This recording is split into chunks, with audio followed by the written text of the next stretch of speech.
Welcome to the Killer Innovation Show, the longest continuously produced podcast in history. Each week, Phil McKinney brings you the insights and strategies to amplify your creativity and innovation skills. Here's your host, Phil McKinney. Hello and welcome to this week's show. We are just back from being on the road back in Colorado. And we're continuing kind of a multi-part series around what does it really take to create the right pieces of an innovation culture, things that are needed within organizations, within teams for you to be ultimately successful. Today, we're going to talk about risk-taking. How do you create a culture that encourages risk-taking? Now, without risk-taking, there's not much you're going to be able to achieve from an innovation perspective. Now, keep in mind, not everybody on your team nor everybody in your organization is comfortable with risk. But as an innovation leader, as an innovator yourself, you needing to get comfortable with risk-taking, taking risk in confidence is important. And there are pieces that you can put in place in your culture that encourages it, that encourages risk-taking. Now, it's not crazy risk-taking, but risk-taking appropriate for the innovation effort that you're trying to achieve. So, in today's show, we're going to talk about the three factors that encourage risk-taking. And the three factors are openness, collaboration, and transparency. Now, it goes much beyond those, just simply whipping those off, because there's a type of openness that I believe you need to have. There's a type of collaboration, not just collaboration, but in a step up on that collaboration. And how do you do that? And then also transparency. It isn't just about being transparent. It's about how you are transparent. That builds confidence and trust such that people are willing to step out and take those risks. So that is the topic for today's show, the three factors that encourage risk-taking. But before we jump in, got a favor to ask. Can you follow us over on social media? Can you like, follow, and share today's episode? This is an important episode. A lot of leaders, not just innovation leaders, but leaders within organizations. Could be your CEO, could be your chief innovation officer, your CTO, your VP of innovation, whatever roles or titles within your organization. The encouraging of risk-taking is a hard one. It's hard for people to kind of get their arms around it. It kind of feels like, I just go around and do rah-rah. Yeah, go take risks, go take risks. No, here are the three factors. And so I want you to encourage you to go find those leaders and forward the show. Share it with them. Help us spread the word about the podcast. That helps us get the word out, helps others become better equipped, more equipped, and achieve career success. And so with that, without any further ado, let's jump into this week's episode.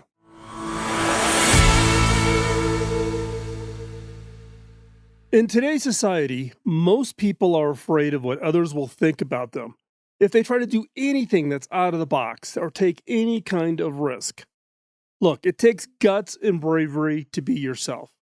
In the age of social media, where everyone can have an opinion on everything and everyone, it's easy for many people to lose sight of who they actually are and what makes them special.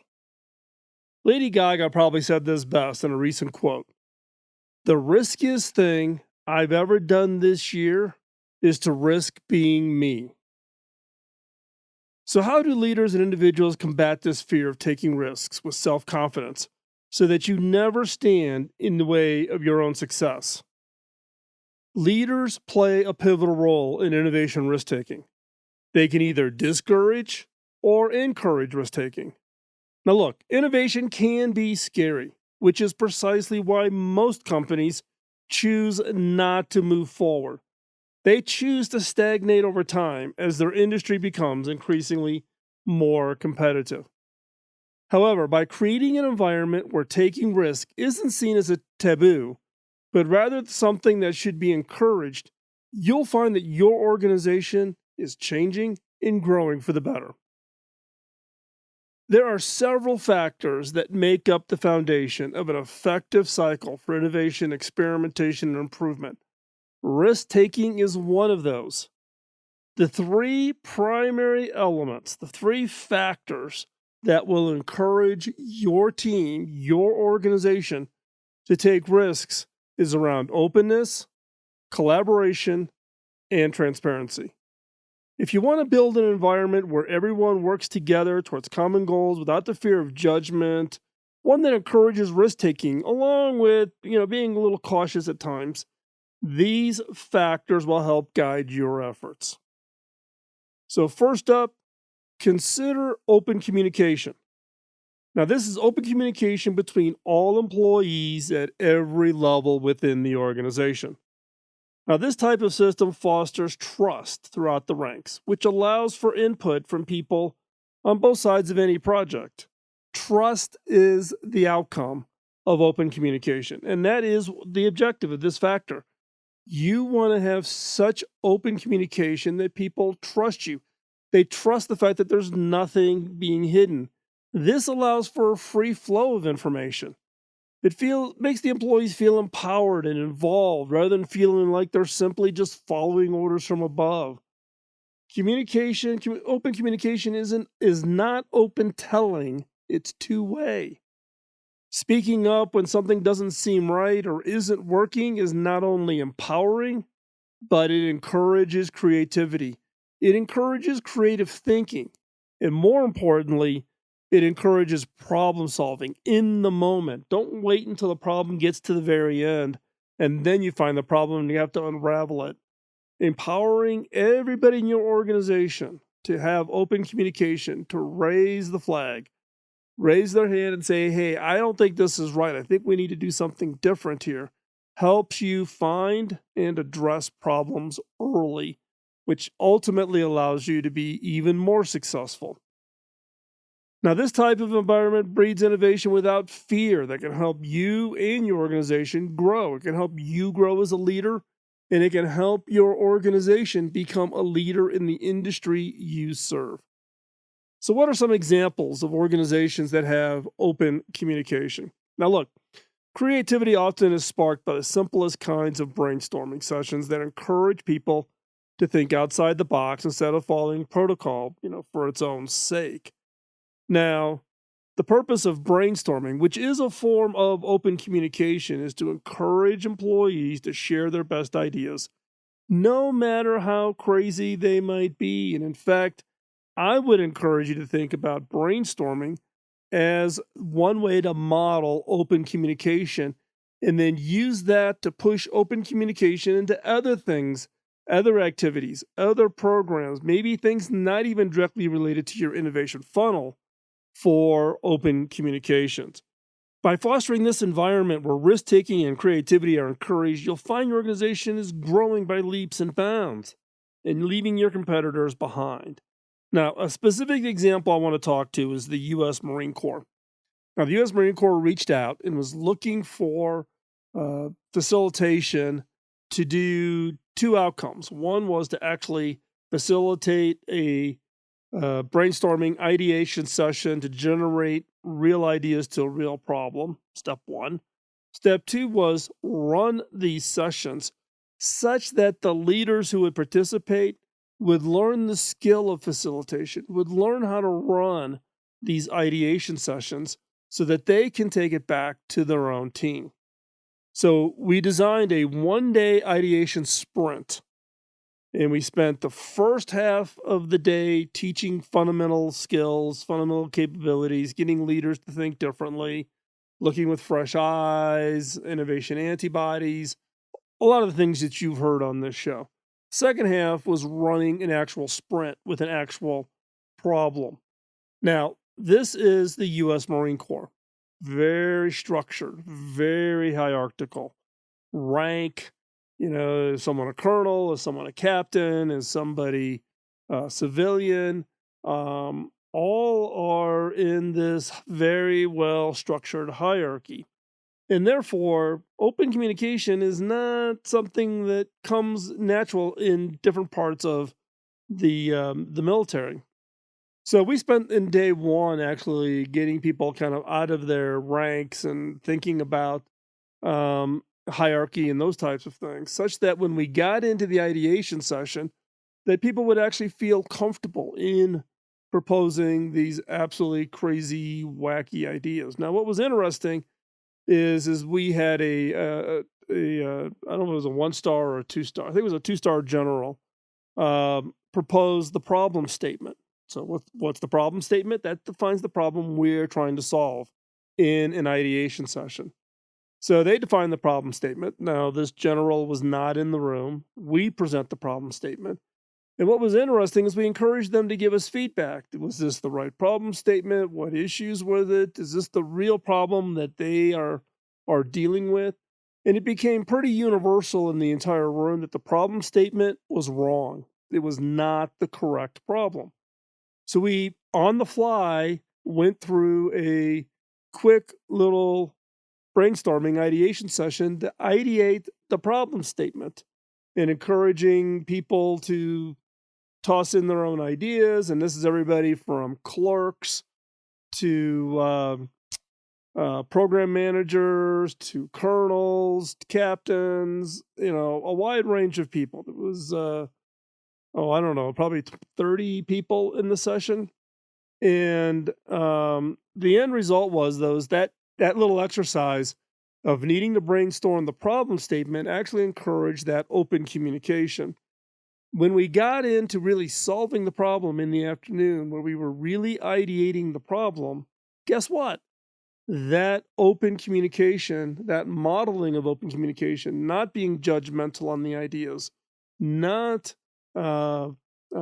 being negative on somebody's input or looking down on somebody because of the role they have within the organization. That open communication actually resulted, I think, and the people in the room agreed, with even better ideas and encouraged everybody to contribute.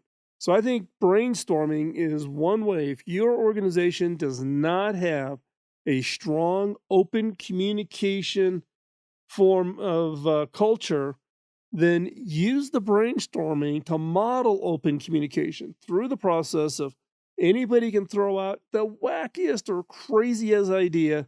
Nobody's allowed to dump on it. Nobody's allowed to be judgmental about it. No rank applies in a brainstorming session. Doesn't matter whether you're the CEO or you're the receptionist. Everybody's participation is of equal value in that brainstorming session. Use that brainstorming activity as a way to model what can be the upside to open communications. You need something to model. If your organization is not already in that mode of thinking, then you need to model it. Model it using this way of communicating inside the brainstorming session. And then model it outside. Get people to be open to it. Run your team this way. Maybe the other teams don't run this way.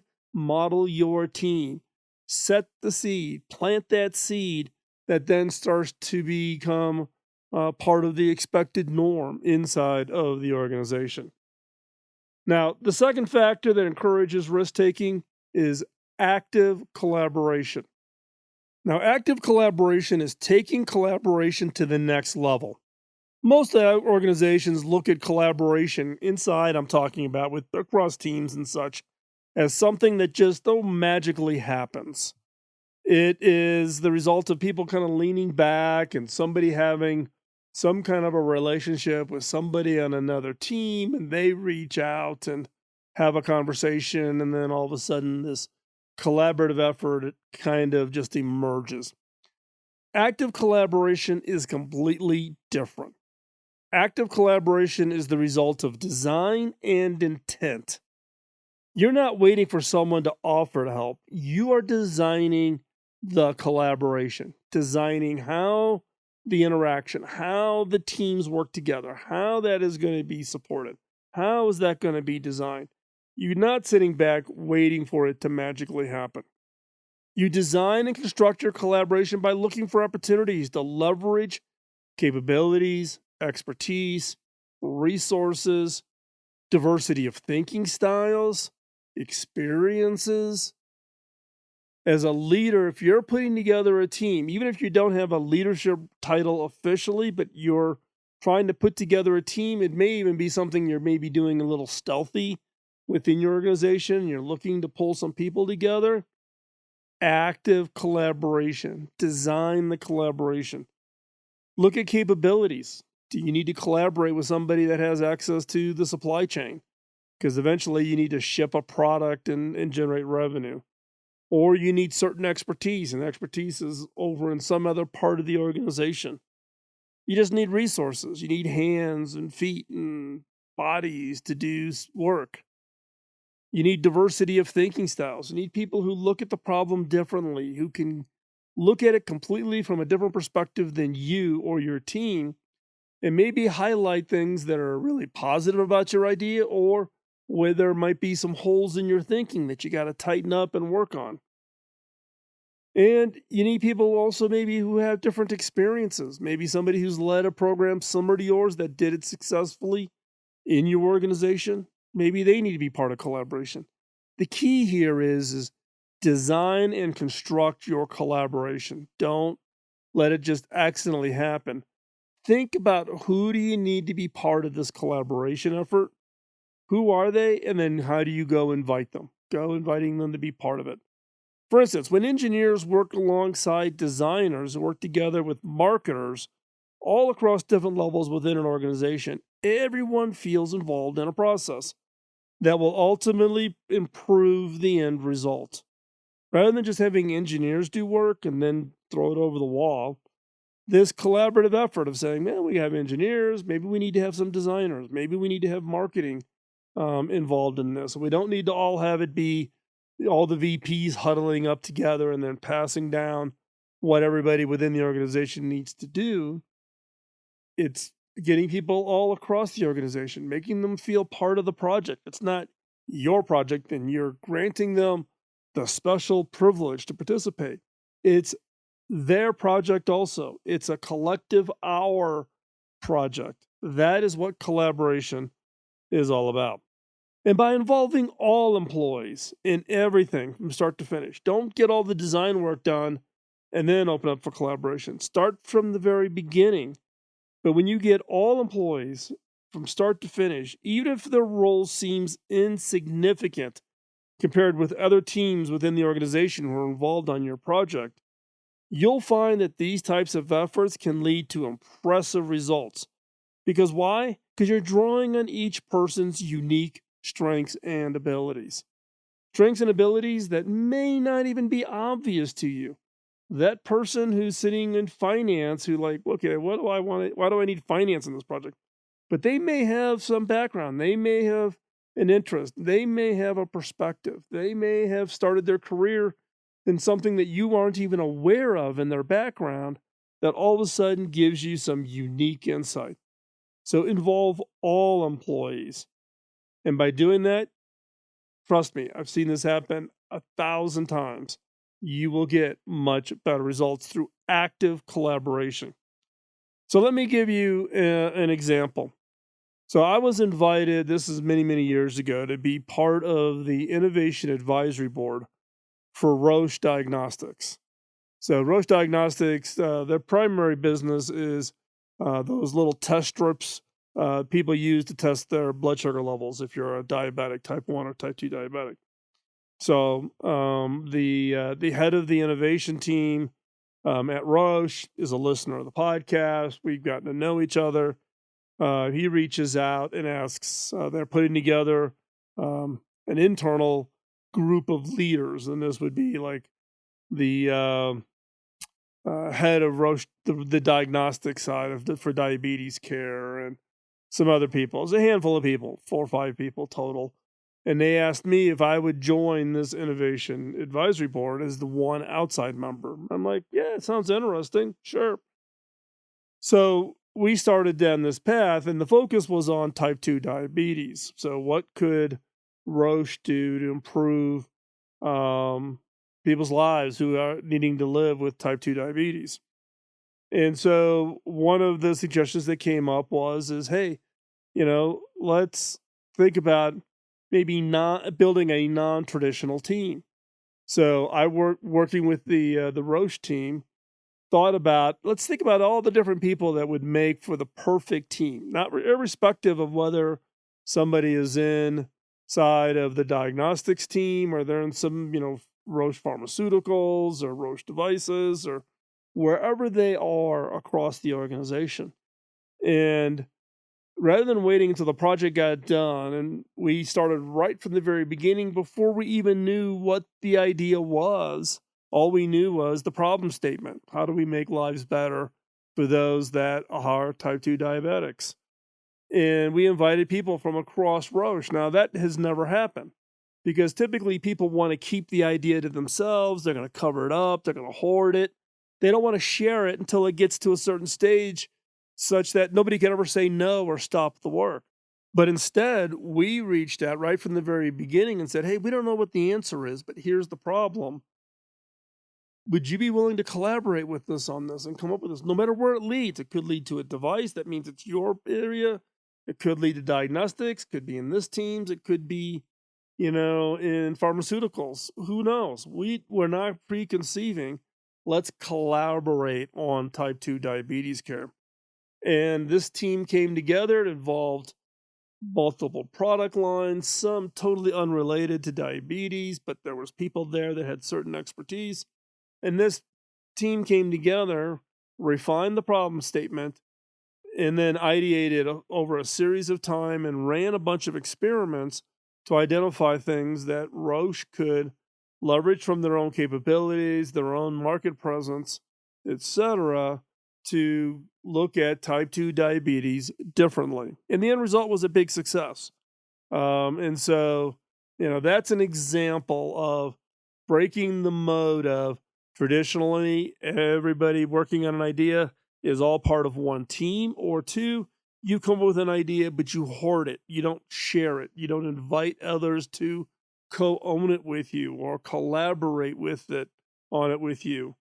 And I would encourage you to get out even before you've defined the idea, when you're still defining that problem, and architect and design an active collaboration, not just collaboration, active collaboration.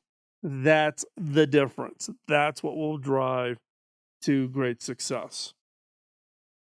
The third factor about encouraging risk taking is what I would call extreme transparency. Extreme transparency. Now, why is transparency so important? When employees at every level are aware of not only major changes, but also minor ones that have been made or will be implemented, especially those that are going to affect their work environment, they feel empowered, they feel included. Now, when I talked about open communication, I'm talking about the project. When I'm talking about active collaboration, I'm talking about the project. When I'm talking about extreme transparency, I'm talking about this across the entire organization, about everything you do. Like, what's your policy on reopening the offices for COVID? Are you doing that in a transparent way, or are leaders huddling up in a back room and then just simply giving the answer? Again, when employees, doesn't matter what level they are, but if they're aware of anything that's a major or significant change, and they're aware of it as it's being decided, as it's being contemplated, and how that process is going, they will feel empowered. They will feel included rather than simply being told how things are going to be done from here on out. They are actually engaged. Transparency, again, builds trust, like open communication, and it breeds confidence at every stage along the way. Now, you'll find that this type of system encourages people to take risks without fear because there's no need for secrecy. What's the opposite of transparency? Secrecy. I can't tell anybody. I'm not going to share with anybody. I'm going to keep it to myself. But if you have extreme transparency, there's no need for secrecy behind decisions. Once everyone has had ample opportunity to voice concerns and ask questions along the way, leaders make the decisions and everybody moves forward. Doesn't mean your input's always going to be considered or be evident in the final answer, but having extreme transparency, getting out there ahead of it, telling people, builds that trust, and it knocks down secrecy. You don't have to be secret about meetings you're hosting with people. You don't have to hide your meeting notes because it might reveal what idea you're working on, right? This is extreme transparency. So let me give you an example. I'm going to give you an example in my day job where I'm CEO.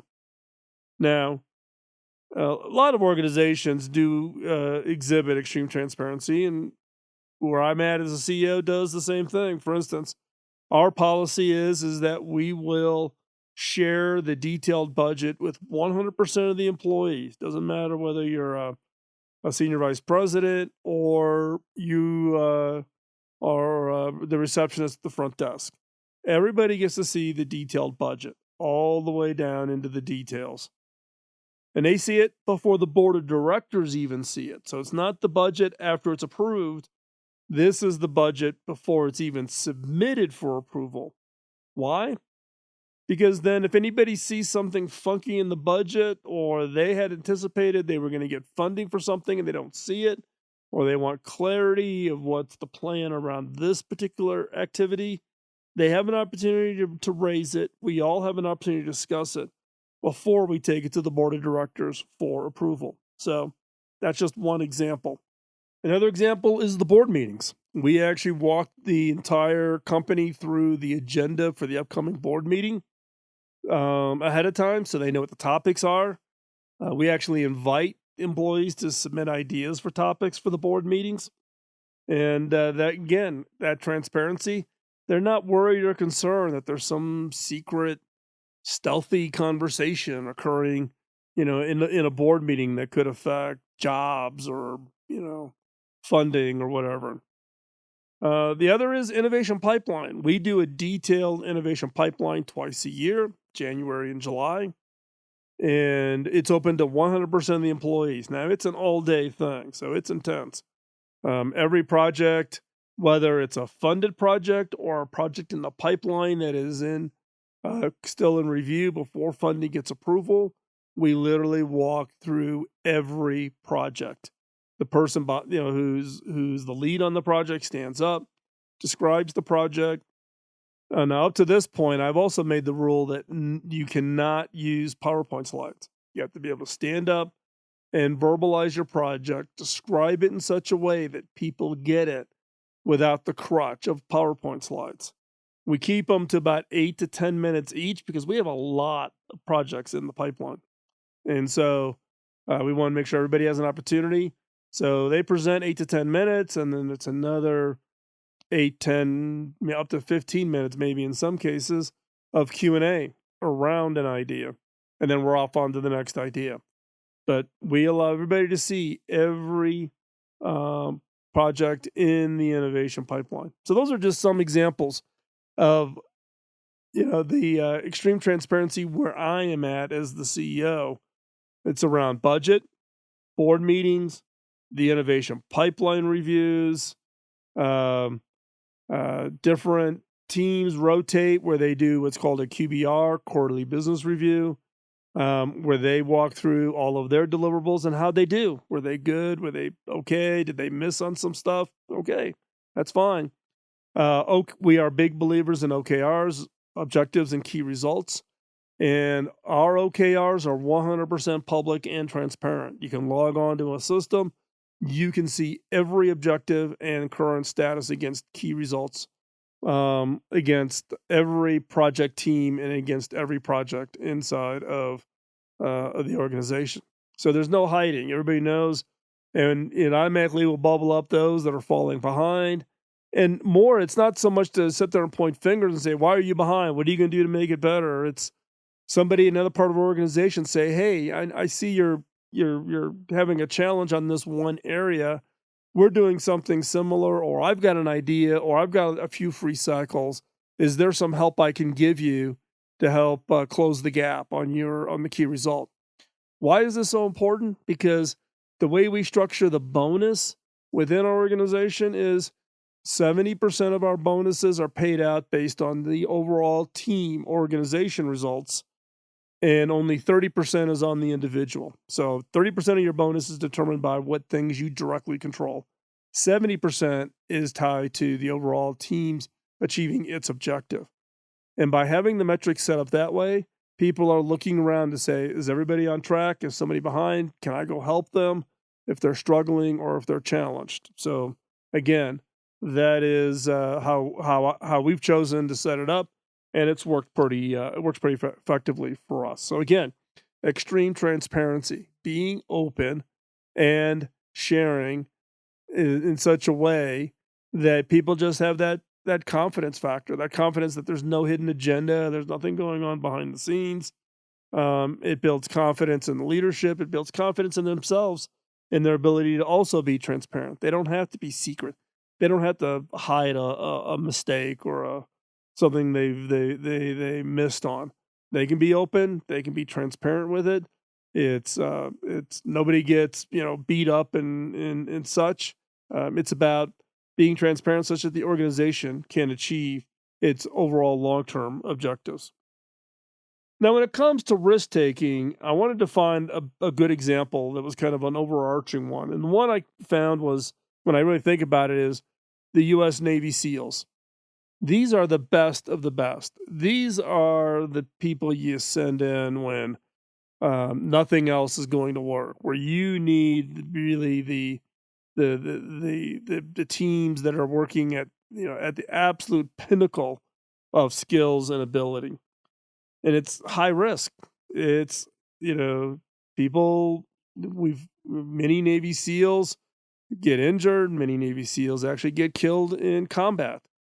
The risk-taking culture of the SEALs has contributed to, though, a whole series of new ideas and innovations that ultimately better prepare them for their mission. They have a process whereby and the after action reports. So when they come back off of a mission, they do an after action report, which details out how the mission go, what worked, what didn't work, what would they have done differently, what step in the plan did they not account for that they should make sure they do the next time. How did the equipment operate? Was there an equipment issue? What was the issue? Is there a recommendation or ideas around new capabilities to do these kinds of missions? These after action reports become critically important.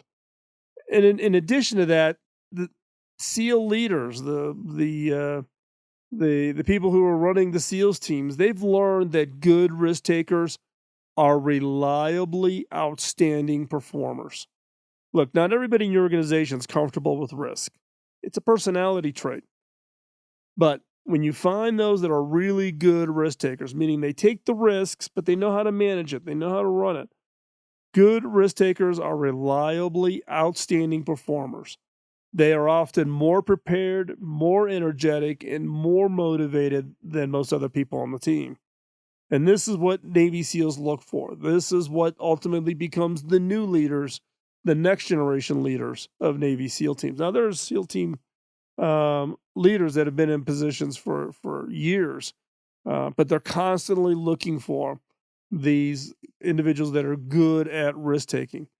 The risk taking culture encouraging innovation by, again, they're the risk takers to stretch and take on new challenges, which is just kind of the ultimate descriptor for a Navy SEAL, being willing to take on new kinds of risks, new kinds of challenges, new things that they would have never thought they would be asked upon to do.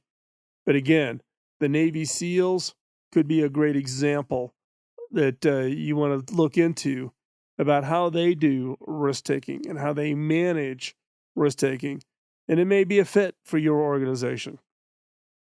So, in conclusion, leaders that want to create a risk taking culture should first be sure they're building an environment where everyone in your organization feels comfortable taking risks and not being judged if the risk doesn't pay off. If they try something and it doesn't work, they should not have to be fearful about being judged. A risk-taking culture encourages innovation, which requires leaders to set clear objectives for what's expected. If you want risk-taking, you just can't just go do whatever you want to go do. You set the objective, and then you encourage the risk-taking to achieve the objective. But ultimately, it's up to you. You as a leader, which type of an organization you would like to emulate. One with more cautionary actions or ones that embrace experimentation and creativity through risk taking. So, do you want to be conservative, be cautionary, always managing the downside, or one that embraces experimentation, creativity, risk taking? If you want to unleash the creativity of your team, then risk taking is part of that equation.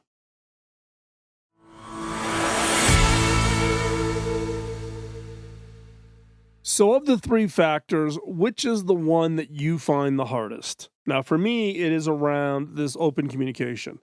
Now, you may think this is hilarious, but I'm actually an introvert, not an extrovert. Now, you're saying, come on, Phil, you've been doing this podcast for 17 years. You do all this public speaking. You've been on TV and radio and all of this. Yeah, I can do that in the context of the job, the role, the task. But if you ask me what my natural stance is, I'm a homebody. I'm just as happy to sit on the couch, catch up on my DVR shows. It's being on my bus in some remote area like Joyce, Washington, and being in my bus all day long, just piddling away, working on websites, writing articles, writing scripts for the podcast. That's kind of my style. Now, people though when they meet me and I'm in person and I'm kind of got the energy level up, I come across as extrovert, but I'm not. So for me, open communication is the one that I personally have to work on. That's the one I probably struggle with. Not because I'm trying to be sneaky or not being open, but I can sometimes give a I don't know, persona off on people that makes it tough for people to approach me. Makes it tough for people to feel confident they can tell me something, whether it's negative about me, negative about the show, negative about the work I'm doing, negative about some decision we've made in my teams or whatever. Right. So open communication is the one of the three that I have to work on. So where are you at? Of those three in your role as a leader, what which one of those three is the one that you need to work on? And then what's the one of the three that your organization needs to work on? But look, you need to have all three of these. Open communication, you need to have that active collaboration, not just collaboration, but active collaboration, and you need that extreme transparency. So, take a step back, think about it within your organization, and what's the next step you're going to do to make sure that these three factors that encourage risk taking are embedded and foundational inside your innovation culture. With that, let's wrap up today's show. Thanks for taking the time out of your busy schedule to join us. I do appreciate it. Time is the most valuable asset all of us have. It's only a limited amount of it. And where we invest every minute of that time is important. And by the fact that you're investing that time with us, I do greatly, greatly appreciate that. A couple of updates. One is we've been expanding the availability of the newsletter. If you subscribe by going over and visiting killerinnovations.com, you've been getting that as in the form of an email. We also now have a newsletter over at Substack. We're also over on Medium. Authorly now also hosts it, and we're looking at a couple of others. So if you are on any of those platforms and you would like to get the article, my blog post articles or whatever via those platforms, then you can just go ahead and sign up and get notified, get the newsletter directly from those platforms. So again, whether you are a user of Substack or Medium or Authorly or a number of other ones we're looking at, such as newsletters via LinkedIn.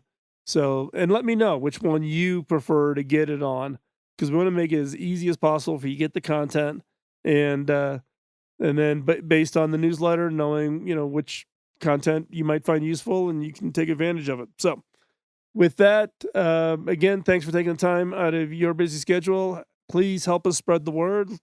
Give us a thumbs up. Give us a rating wherever you grab this podcast from. Also, drop us a note. You can do that directly to me at phil@killerinnovations.com. That email comes directly to me. It's not filtered or reviewed by anybody. So you can just drop me a note. Let me know what you think. And if there are any questions or topics you would want covered in an upcoming episode of the show. So with that, thanks again for listening. We will talk to you next week. Bye-bye. Podcasting nonstop since 2005, this has been the Killer Innovation Show on the Innovators Network.